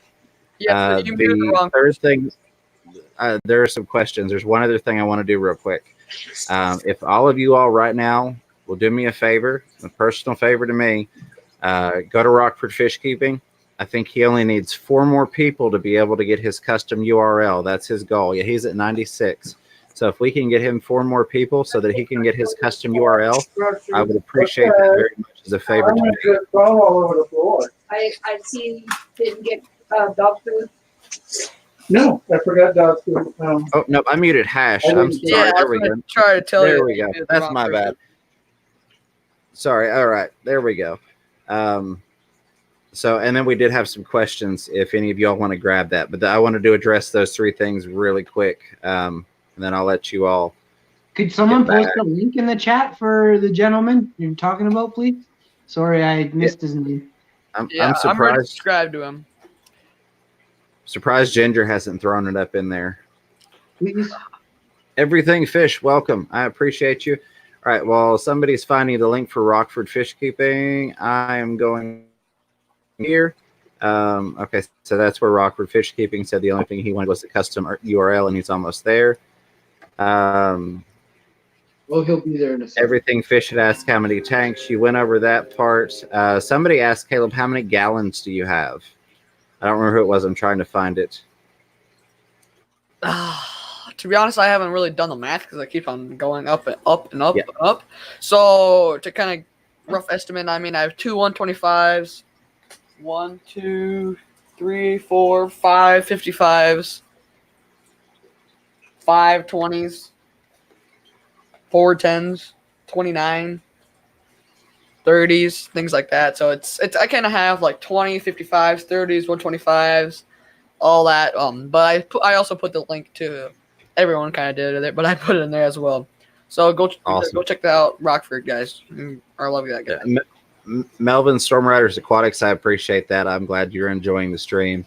I will say that question is one of those questions that I know the multi-tank addiction, multi-tank syndrome, fish room fever people were all like, oh, no, not that question. Because anytime people say, well, how many gallons? It's like, oh, Lord, I've got to do the math on it. Yeah, that's too much. I don't want to know. I'm somewhere around, I think, 1,900 at this point in gallons. Hey, Sushi Berry, welcome. Glad to have you here. But I know you had Hash. I thought I unmuted you. I'm clicking unmute mic. Oh, you chose to mute yourself, is what it's saying now. Okay. All right. Good deal. So, was there anything else I missed? I know I stepped away for a moment, and then I got talking to Miss Fever. Oh, I'll backtrack to this real quick. I'm not going to go into the whole spiel again, but I did get the Fish Room Fever stickers in the mail during the live stream. UPS showed up. So if you would like stickers sent to you, Hash, I see you, but it says I can't unmute you. There you go. Stickers. I'm like, maybe. All right, I can hear you now. Good. Griffin has a question. So if anybody wants wants a sticker, just email me fishroomfever@gmail.com. Send me your address, and I will send some stickers out to you. Woo! Go ahead, Caleb. Griffin Fish Room says, Caleb, what's your favorite fish? So there's gonna be there's two answers. My favorite fish that I own would either be my koi angels, or angelfish in general, or my actual koi. Either of those, that's the ones I own. If a fish I didn't own, my favorite fish would probably be. That's another tough question. You gotta pick one, buddy. Gotta pick one. So my favorite fish outside of this would probably have to be No pressure here. well. No pressure. Probably koi. Koi? Either That's a beautiful koi fish. or some types of, maybe, for example, like I kind of like arowanas. I know I don't have an arowana, but I really enjoy the flow of their fins on their top. I enjoy those. So probably koi or arowana are a fish I don't own that are one of my favorites. Very nice. Fish Room Fever. What about you, dude? Oh, multi-tank addiction. How's it going, buddy? I didn't realize I was multi-tank. You're awesome, buddy. Thanks for stopping by my show there last time. You rock, man. Nice meeting you too, Caleb. You're very informative. You're a nice breath of fresh air. There's a lot of people on YouTube that are older than you, and you're a lot maturer than them. Shouts out, buddy. Thank you so much, man. That's my goal. I'm talking about how my goal, what I set before I even started my YouTube channel, was 500 by the end of the year, and I got it procrastinated to now. So now I'm trying to do uploads every day, if not every other day. So that's my goal. I keep on going on that track, and I've been like using copyrighted music, so sometimes YouTube doesn't like to suggest that. What did you say about that? Sorry. What did you say? Pardon me? What did you say about the sentence about copyrighted music? What about YouTube? I've been using copyrighted like on iMovie, and sometimes they don't like to suggest that. So I don't know if it was just a video. For example, my saltwater video had 48 views, and my coffee table fish tank had 80 views. I don't know if it was just the video, or in my coffee table fish tank I used uncopyrighted music. How long of these two videos you're referring to? 2 days difference. How old are they? Both of them? My new saltwater tank video is 3 days old, and my new coffee table video says it's 1 day old, but they were in the same 24-hour span of uploading. Great. Do analytics on those videos in 60 days. Anything less is it's too soon to judge. You're even going to throw yourself off track. Most important thing I can say to you, with 2,750 some videos under my belt in 2 years, don't stop. Upload every day. If you don't upload every day, no pressure on you. You're only 13. I'm looking to crush it, and I do it pretty hard. But if you don't upload every day, you fall off the algorithm instantly. No pressure to you. Remember, you're 13. I highly suggest you stay in school and you keep up with English class, spelling, any second language, and math as best you can. Geography and social studies are beautiful, but we learn bad. I'm not going to look. You stay in school and you do the best you can, but excel in math and English and things like that, and the rest of life comes easy for you after you can master language and math. Numbers are important. But you talking about like how you want to do your business and stuff, you like melted me. I was like, this kid's you remind me of me when I was young. I got 5 businesses now, so good luck to you, and you'll do great. Don't worry. Don't focus on money. Just focus on money of how to do what you said and turn your business into a free way of you doing your business, which is actually what you love. It's actually not a business entirely or in the slightest. It's your passion. And if your passion drives you every day and you wake up and you eat, sleep, and breathe your passion, you're golden. You don't work. You live your dream. That's being a YouTuber. You're on your phone a lot from different notifications, Instagrams, whatever. So on my home screen, what I have is no matter how hard you work, someone else is working harder. That's my motivation every day. I wake up, look at my phone. That's what it's going right to me. That's my motivation of the day. Of no matter how hard you work, someone else is working harder. So if you keep pushing yourself, like I have this whole wall of just stuff I taped on the wall that just like no shortcuts work for it. Things like that. Push yourself because no one else is going to. I talked about that in my live stream, and that's what I want to do. That's Buddy, my driving passion of it. Caleb, you just took my motivational, informational, and you hacked it, and you took it down to about 6 seconds, and one-linered me with the best thing I've ever heard. You're awesome, buddy. Yes. Yeah, You don't get my advice. 13-year-old for 13 years old, this guy's a threat. A couple things in the chat real quick I wanted to address. Tater Salad said it doesn't have any gallons, just liters.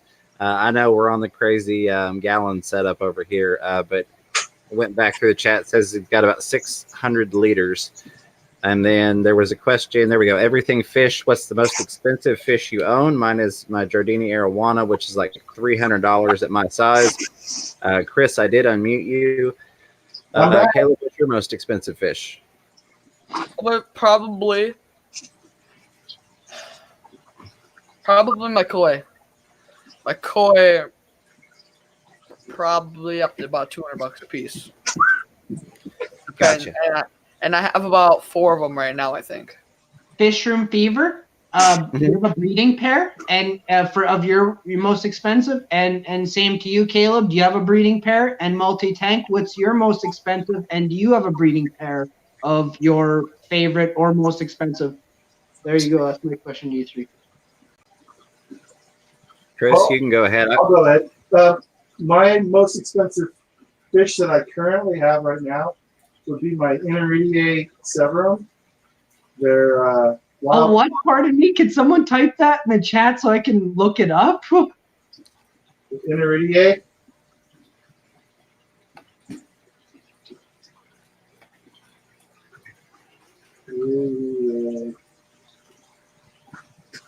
They're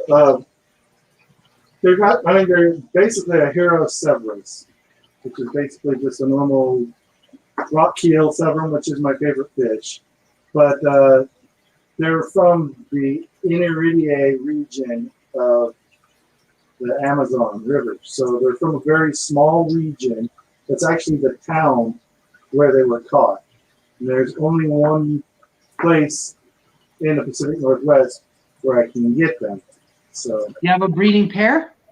I do. I have 5 of them, and then I have a breeding pair of my favorite fish, which is a rock keel severum and golden severum. Yeah, so for And mine, the golden what? Sorry, Caleb. Just and what? Go ahead, and what kind of fish? A golden seb? Golden severum. I'm the South American cichlid keeper, so if you find it in the Amazon River, I have it in a 300-gallon. Wow, that's cool. Pretty much. I mean, I don't have like the ginormous ones like red-tailed catfish and stuff like that, but I am a huge severum keeper. I love severum, and I've got a pair of Oscars. And, matter of fact, I can show you that tank in just a second. Okay, while Chris is pulling that up, Caleb, do you want to tell us about your pair? I know you answered your most expensive fish, but I guess your premium pair that you have breeding. So I don't have breed any of my koi. I do not. I haven't. But so my breeding pair that are the most expensive right now are it's kind of they're about close. I have my albino longfin of Bristol's Pluckos that get up there. I mean, get up there in price depending where you got them. I paid probably a lot more than most people could buy at their fish store, which is pretty dumb of me, but whatever. And I have my coordinate angels. Those are I do not do much breeding just because there's so much more work. There's so much work of water changes and stuff, and sometimes it's hard for me to do water changes every 3 days. I do mine, all my tanks at least once a week, if not twice a week. I try that as my best. I absolutely do it every week. And so right now I'm kind of trying to now that I have a question. But my koi angel fish I breed, and I have for other breeding pairs, I have my the mollies and platies or whatever. But I have my other marbling fish that I have a pair of breeding, and I have my Bristol's Pluckos that are just raising up. They need about another 1/4 of an inch, and they'll be in breeding size. And then I have my convicts. That brings me to another question. because I've never bred my convicts, and I realize how easy they are now. Fish and Fever was telling me last night on one of my live streams. You said you put them in a 10-gallon, correct? Like, because right now, if I'm not wrong, I do have a 10-gallon. So what I have two males, two females, and one male. So what would your opinion be on that? Come on, let's go. Get, come. Gotcha. So basically, what I did, they were in Miss Fever's African cichlid tank, and she wanted them out because they were wreaking havoc. So we put them into like groups of 4 or 5 in each of the 10 gallons, and then once they paired off, the mother and father would scare all the fish to the very opposite end of the tank, up into the top corner. So you could look in there and you could see what 2 had paired off because all the other fish were hiding in the top corner on the other end of the tank. So we just took all the other fish out and moved them away and left the breeding pair in those tanks. That's how I got my breeding pairs figured out versus trying to match up a good male and female. I just put in a group together, let them pair off on their own, and remove the rest of the fish before they got beat up too badly. And Chris, I think he's chasing the dog at the moment, but Chris has got it over to the tank he was talking about. Chris, if you want to show us those fish, point those out to us. If they're... All right. So I got the golden sevrum right here, but the Interidae are these striped ones. And I don't think you can hear me with the microphone on the other side of the room. So, No, we can hear you perfectly. okay, I was going to say, the golden sevrum is that yellow one. Yeah. In the middle of the tank. Looks And nice. basically, everything else in there, with the exception of one of those flatfish, is all pretty much Interidae. There's 5 of them, and then there's 4 male rockkill sevrum, 2 green sevrum. Those are the black ones off to the right there. And then there's 2 Oscars. Everything but the Oscars are from the Amazon, or what? The Oscars are actually from the Amazon as well. There's only 2 fish in there that aren't from the Amazon. It's a Starry Night cichlid, which is right in the middle of the tank looking at the glass right now. Where's the Starry Night cichlid from? Like, where would it originate from, if you don't mind me It's asking? from Madagascar. Okay, and the other, please? And the other one is an eclipse catfish. You can't see it. It's underneath that big log in the middle of the tank. Eclipse catfish is from Europe? I believe the eclipse India? catfish is from India, India? but I'm not positive. So Look at that big purple fish. What is that one? the one that was right above the log, the one behind the log. The one that just went behind that log there. Yeah, we're like a second behind. He was in the center of the tank there. Biggest fish in the tank from what it looks like. Yeah, those are Oscars. That is an Oscar. Yeah. I love that fish. I've got, What does an Oscar eat? He eats fish? No, they're omnivores. They eat mostly vegetation, though. They eat what? Pardon? Mostly vegetation. They're really not a meat eater. So all these people that are feeding their Oscars goldfish, they're not feeding them the right diet. Oh my God, that's like, you know, Dalmatians are vegetarians, and most people feeding their Dalmatians meat. People should know what. Yeah, I can see why you said that the Oscar looked like it was blue or purple. It's still white. The light that's above the front of the tank is saltwater light, so it's got more of a blue temperature to it. So I understand now why you were saying purple or blue, because that light right there is a very blue light. Super cool. You have what's your vegetation you got in there, or do you have a little bit? Or there is no vegetation in that tank. No way. That's fine. I was just curious. And yeah, everything in there. I've tried putting plants in there. I've got potted Amazon swords that were 2 feet long that would fill up a corner of that tank, and the Oscar would rip them out of the substrate. oh, He'd pick up the pot and move it. He doesn't like plants, so I just don't bother anymore. I think he was trying to gnaw on it, eh? Or what? Was he having a bit too hard of a bite, maybe? No, he literally picks it up and throws it. That's awesome. And Yeah. I got a fish room fever. You have a fish above your head in your tank there. I saw him. He was really active like 35 minutes ago before I came Oh, the on. Fisher. Yeah, the Bisher. There he is right now. There he is. Scott Look at that at, thing. hold on just a second. Hey, Scott, King and Queen Cichlids, I appreciate you showing up very, very much.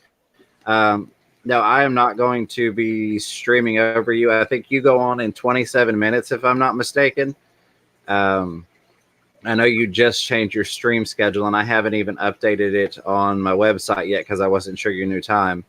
Yeah, 7 at night, Saturdays. Okay, so yeah, if he's going at 7, we're definitely not going to stream past that. What we'll probably do, since no one else is on, is stream up to it.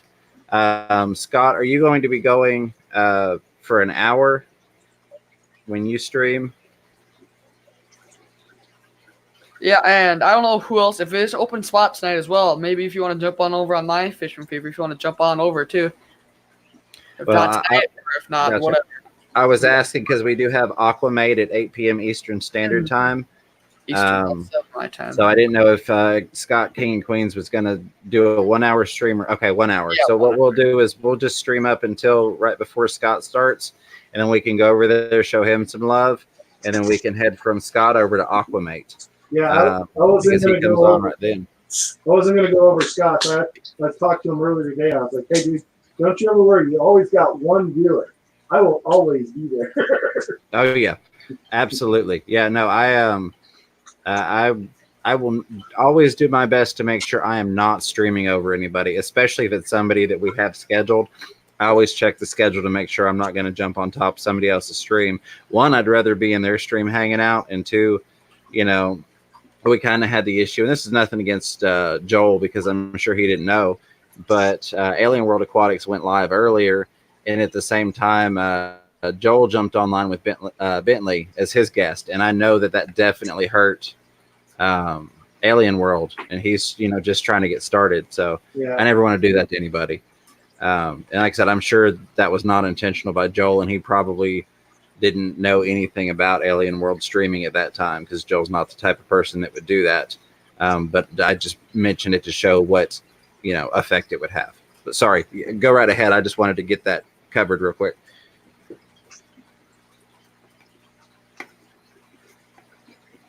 I think Hash, did you have a question for Caleb? I'm sorry, I didn't mean to interrupt you. But No. Caleb, what's the name of that fish? I don't know. What fish? The one that's really active and the Bisher. Oh yeah, the Bisher. Yeah, yeah. His name is Buddy. What's the name of the fish? Bisher? Yep, Bichir. Yeah, some people say biker, some people say Bashir. I call it a Bisher. It's one of those fish that people pronounce differently. Kind of reminds me of that one, the baby jackfish. He's very agile like the jackfish when I was a kid. All right, Scott, you go get set up. I appreciate you. Sorry.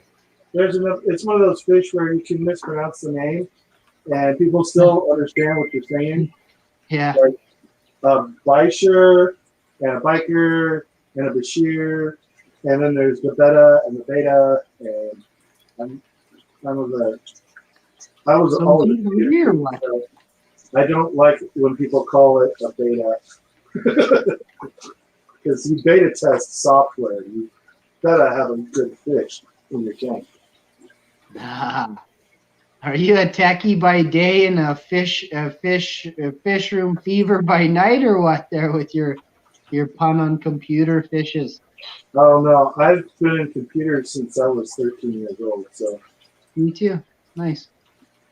I'm gonna switch my camera back around to me. Hey, Recon 338, welcome. So how much is that fish, that Bashir? How much does that one cost to put in my tank? And is it something I could start with, or is it not? At this size, and the price is going to vary based on where you're at. When I got him, he was about half that size, and he was, oh Lord, I'm trying to remember. Let me do it this way. This will be easier. I could go to one of the local pet stores and get one about 3 inches for around $20, depending on if they've got it in stock. I've seen them at that price, sometimes a little more depending upon the time of year and availability.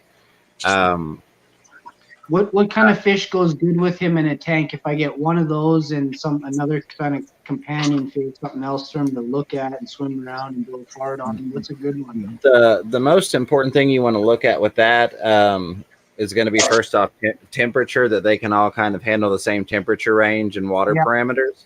After that, it's going to be something that's not going to fit into its mouth, or that it might possibly chew until it fits into its mouth. I wouldn't recommend a beginner put. Yeah, I wouldn't recommend a beginner put 2 of those guys in with angelfish like I have, and I also have a red-tailed cat and a tiger shovelnose, as well as gouramis. I would not recommend that to a beginner. I've been dealing with fish long enough that I can usually. It's always going to be a wild animal, but kind of tame their personality to where they don't have that desire to go eat other fish. I feed what a lot of people would consider heavy, but I heavily filter as well. So they stay fat and happy, and they have no desire to go chew up the angelfish. Now, could that guy go kill one of the angelfish and chew chunks out of it? Absolutely. So the red tail could, and so could the tiger shovelnose. Do they, when you watch them in the tank, do they ever look like, because I've seen tanks before and I love fish, so do you ever see like the angelfish, they're kind of scared of those, or they're just aware maybe, or do you see them always like quickly swimming away when their backs to them?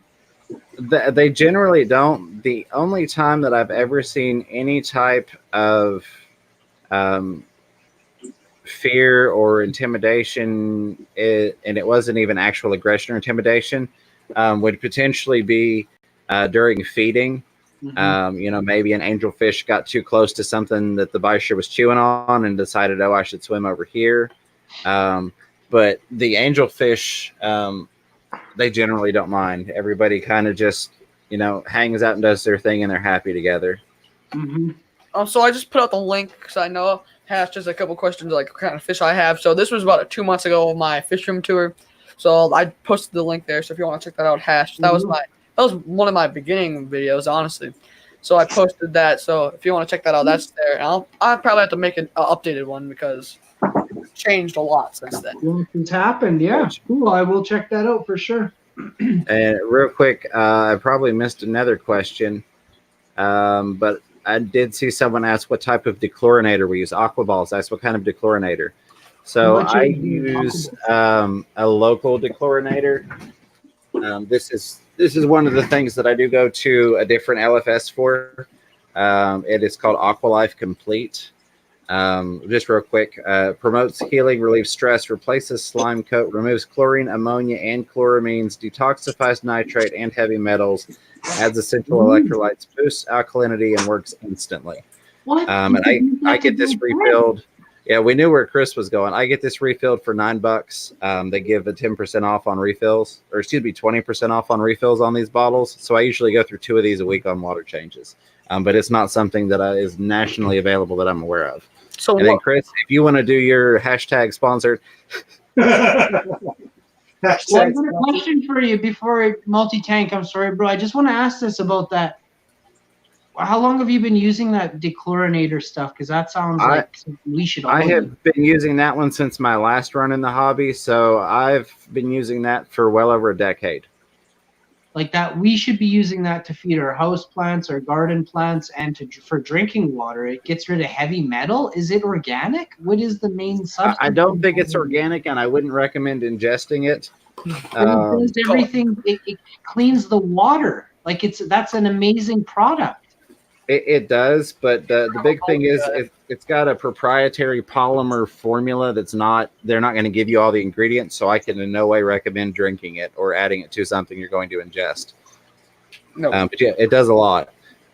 Chris, I see you there. He's got his massive bottle of API.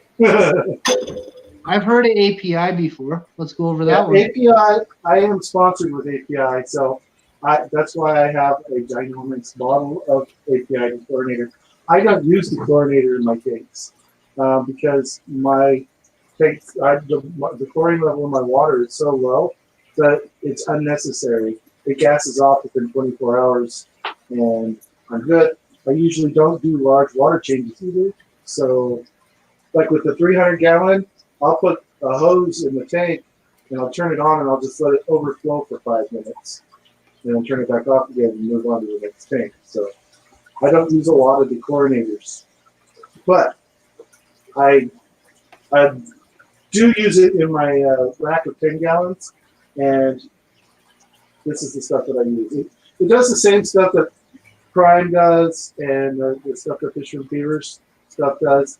It's just a different brand. They all do the same thing basically. Multi-tank. You have Same a video thing. of you? Like I just use Prime though, because it's more available to me. Because I order all my stuff on Amazon usually. If not, I'll go through some other person's. Like I know Steven Conrex has his own website, so I'll order through his too. But I just use Prime because it's so much more available to me. But I have a quick question for Fish and Fever and Chris. Hold on. What is your treat? Before that, real quick, I just want to say first off, even though Chris is sponsored, knowing Chris and knowing the back history behind that, it was not one of those things where API came to him and said, "Hey, let us buy your loyalty." Chris is an avid user of their products and talked to them because he enjoys using them. So I wanted to throw that out there because I know Chris isn't going to go into that. I went to them and asked them if I could get them to sponsor me because half of my medications were already API products. All mine are API as well. I mean, unless I get something from someone else, you know. This is one thing I preach a lot on the Prime. For those of you that don't know, from what I've studied and what I understand, Prime uses more oxygen from your tank than a lot of other dechlorinators. Not that the other ones don't, but Prime uses a significant amount of oxygen in the water. So if you're going to use Prime, make sure you're doing it and you've got proper aeration or agitation in place so that you don't cause an oxygen deficiency in the water, because you're already adding water that's probably depleted of a lot of oxygen coming through your tap. So that I like to get that little tidbit out. But Caleb, I'm sorry. Well, now he's gone. Is he coming back? I know he had a question. All right, I'm sorry, buddy. Go ahead. On the thing there's some stuff in the chat. Scott said he introduced me to Callie, and that's true. Callie came to him and asked him with API if he was interested in doing a sponsorship, and it wasn't something of interest to him at the time. It may be later on down the line, but Scott did say, "Hey, you should probably talk to Chris because he uses your stuff and he loves your stuff." And Scott recommended I go talk to him. Yeah, absolutely. I wasn't going to bring that part in because it wasn't my place to, but yeah, I just wanted people to know that you hadn't been bought out since you are sponsored, that it was something that, you know, you were legitimately a fan of, and I support API too, but sorry, go ahead. Caleb, you had a question and I interrupted you for Prime. So I use Prime just because it's so much available to me, but so what is, for example, this is 250 milliliters. Which one treats the most water? Because I know 250 milliliters treats 2,500 gallons. And this is $6. Or not $6 or $10. Either. Well, Chris's is going to win because it's a bigger jug, but I think basically they're all 5 mLs per 10 gallons of water, if I'm not mistaken, right? This one's 5 mLs for 50 gallons. For 5 mLs treats 50 gallons of water? We'll use one capsule, 5 mLs for each 200 liters or 50 US gallons of water. All right, see, just about every medicine, treatment, anything I have is a 5 to 10 ratio. So no, that's good to know. Actually, I have a bottle of Prime. So 1 milliliter goes to per 10 gallons. Hold on a second. Well, something else I kind of want to mention on, because I know we're talking about API. Today, I picked up this from... picked this up from the old pet store owner had all her aquarium stuff, so she gave me some API aquarium salt for like all different types of things. And then, you know, like API has so many things, like she gave me some of this too, like different all types of treatments. Those are like a great brand, you know. And then there's all different types of other brands. I look at the bag before I did it. Grab that I got. But the Rockford Fish Keeping says Caleb's Aquatics Prime does 4 liters bottle. They can do 2 liters, 500 milliliters to 250 milliliters, and 100. So I know I use Prime just because, in my opinion, I mean, sometimes it's really hard. Like sometimes my water is very hard. So sometimes that's gonna get rid of my ammonia, stuff like that in my tank. So that's why I use it.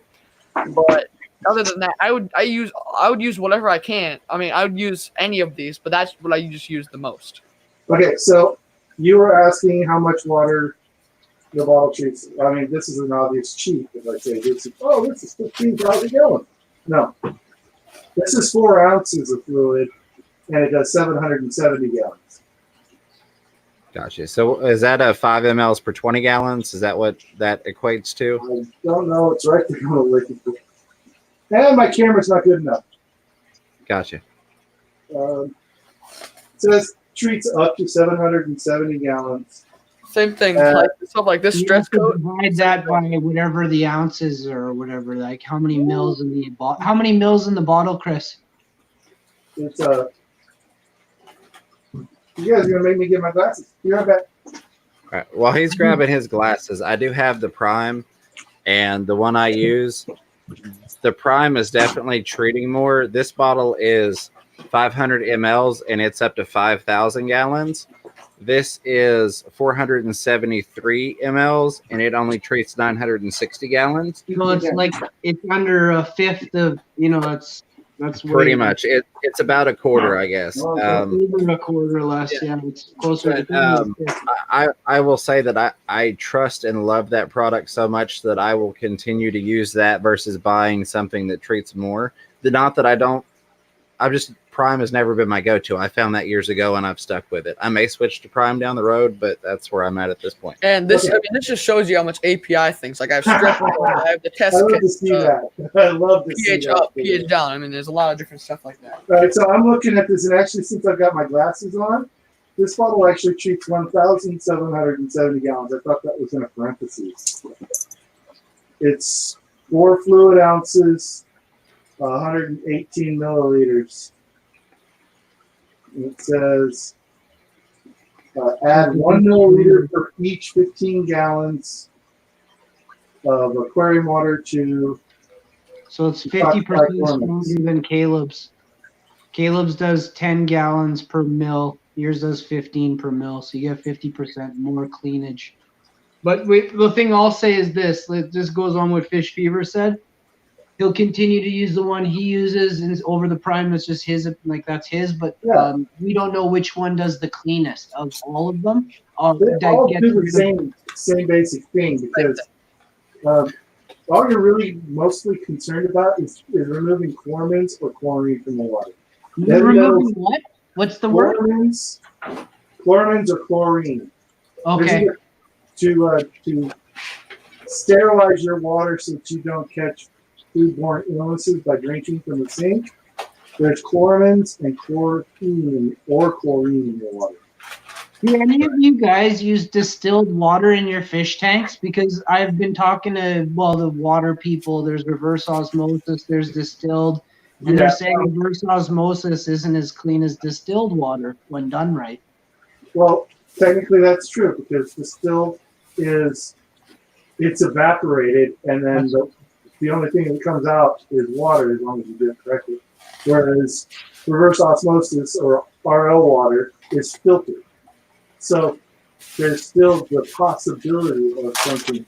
It's actually not even a possibility. My friend owns a water company that is a distillation company. I have pictures and stuff, and it's neat that what he said was, because I use it for a different aspect another time, but it will be used for this as well now. I want to get into this and give the cleanest water possible, so that I can, when I don't want to put a fish tank near the window, like for the sunlight and things like that, to build up faster.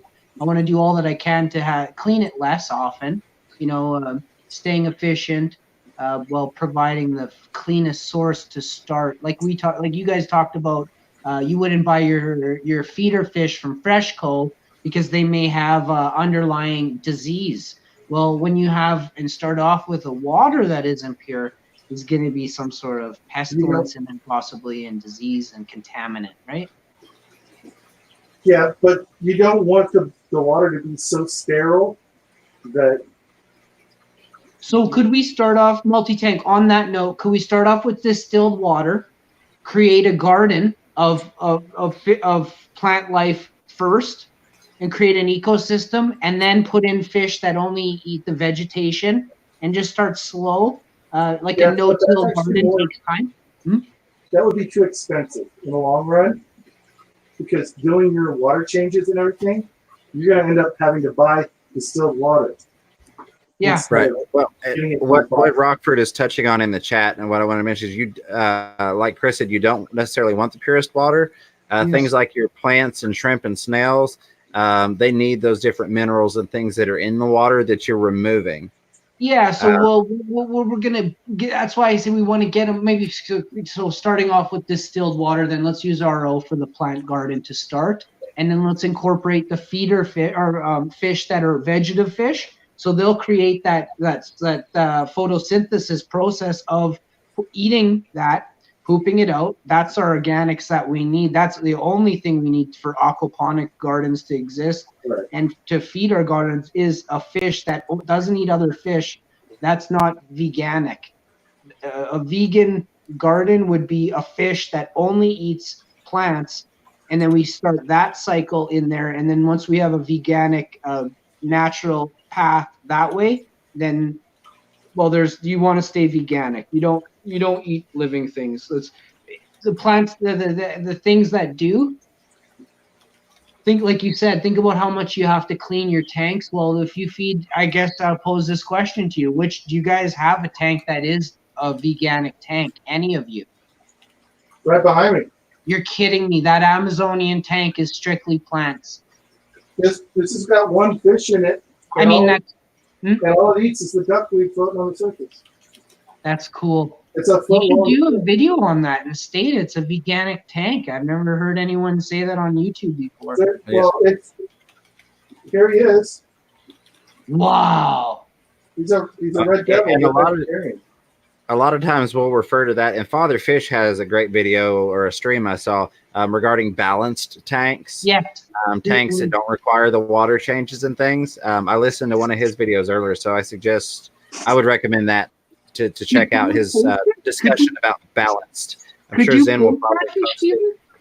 Or if I can get Miss Fever to grab it. Yeah, absolutely. We'll get you a link. And we do have King and Queens in 5 minutes.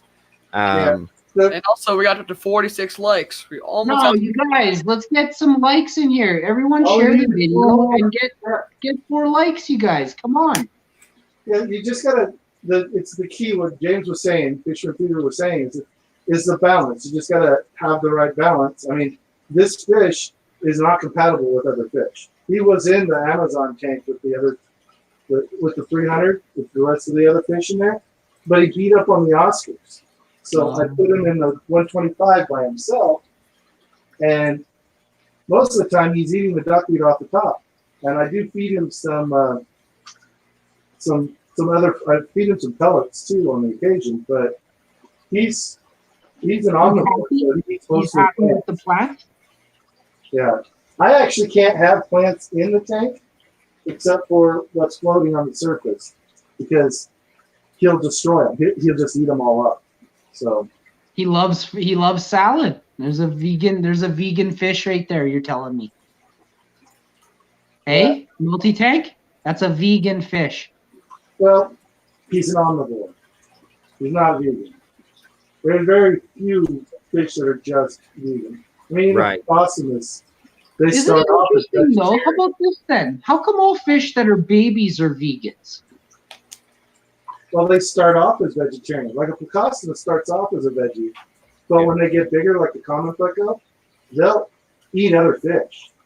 They eat the eggs of your other fish that are in your tank. If they lay the eggs, I mean, most fish are omnivores. Yeah. About the only way that you could get a fish that's truly not being fed by anything other than what's growing in the tank would potentially be if you had enough brown diatom algae to sustain a bristlenose pleco, but that's going to be hard to maintain enough diatom algae for it to stay healthy. And it's not really going to be truly healthy because it needs other things in its diet. Caleb, you got that fish, a bristlenose? You were saying you got it right behind your shoulder there, eh?